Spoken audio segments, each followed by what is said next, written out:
Всем привет, дорогие друзья! Сегодня готовлю домашнее овощное рагу с говяжьим фаршем. И оно получается такое насыщенное, ароматное, очень вкусное. Готовится все невероятно просто в одной сковороде. Я уверена, такое рагу понравится всем. И я лично люблю его даже без гарнира, а просто с кусочком хлеба. Ну как же это вкусно! Все ингредиенты и пошаговый рецепт с тайм-кодами вы можете посмотреть в описании к видео. Средними кусочками режу чеснок.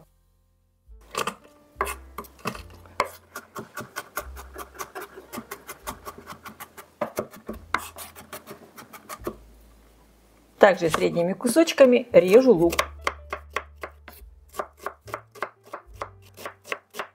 Морковь можно нашинковать на терке, либо порезать полосочками. Я люблю сразу подготовить все овощи, все порезать, так как потом процесс приготовления идет очень быстро. Средними кубиками порежу баклажан, цукини. Вместо цукини можно использовать и кабачки. Крупными кусочками порежу вот таких 2 болгарских перца.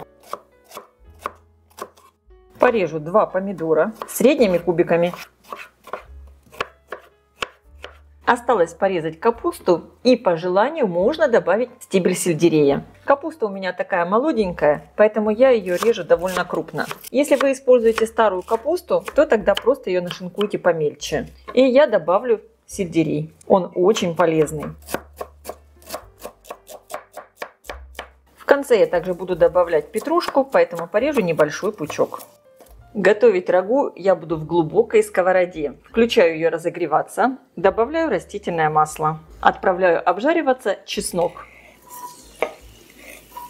Когда пошел такой легкий аромат, добавляю лук.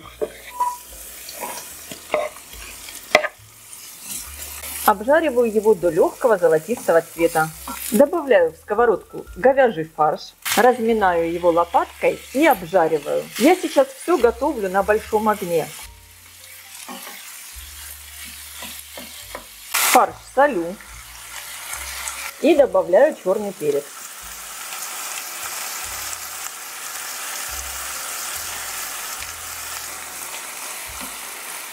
Когда фарш обжарился, добавляю морковь.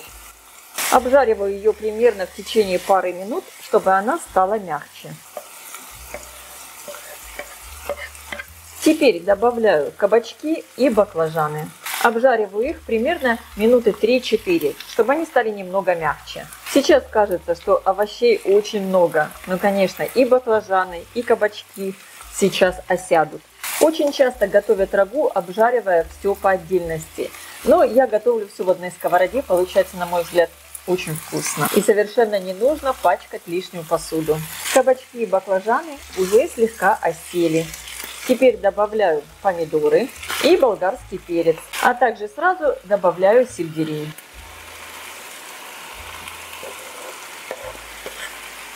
Обжариваю еще все в течение 3-4 минут, чтобы помидоры пустили сок.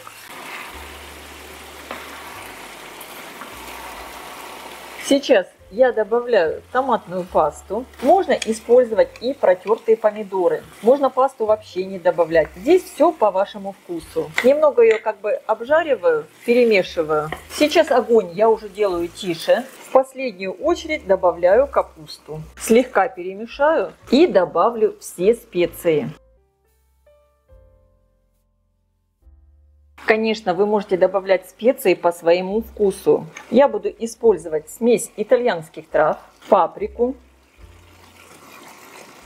сушеный чеснок. Также добавлю немного сушеного тимьяна, буквально пол чайной ложки. Перемешиваю. Выглядит все очень красочно и так аппетитно пахнет.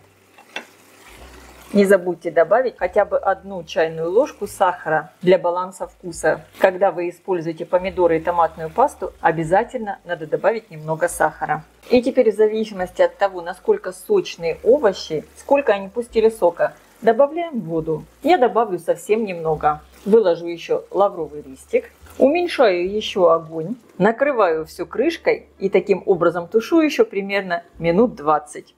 Периодически буду все перемешивать. Рагу готово. В конце добавляю зелень. У меня петрушка. Можно добавлять любую, какая вам нравится. И также по желанию можно еще сюда добавить и чеснок. И рагу готово. Подавать его можно как самостоятельное блюдо, или с рисом, гречкой, картофелем, или просто с кусочком хлеба. Плиту выключаю. Дайте рагу настояться буквально в течение пары минут. И подавайте к столу. Рагу получилось очень вкусное, такое ароматное. Обязательно его приготовьте и попробуйте. А я желаю всем приятного просмотра и приятного аппетита. Если видео вам понравилось, ставьте лайки, пишите комментарии, делитесь им с вашими друзьями в социальных сетях. Подписывайтесь на мой канал Люда Изикок «Позитивная кухня». Всем пока!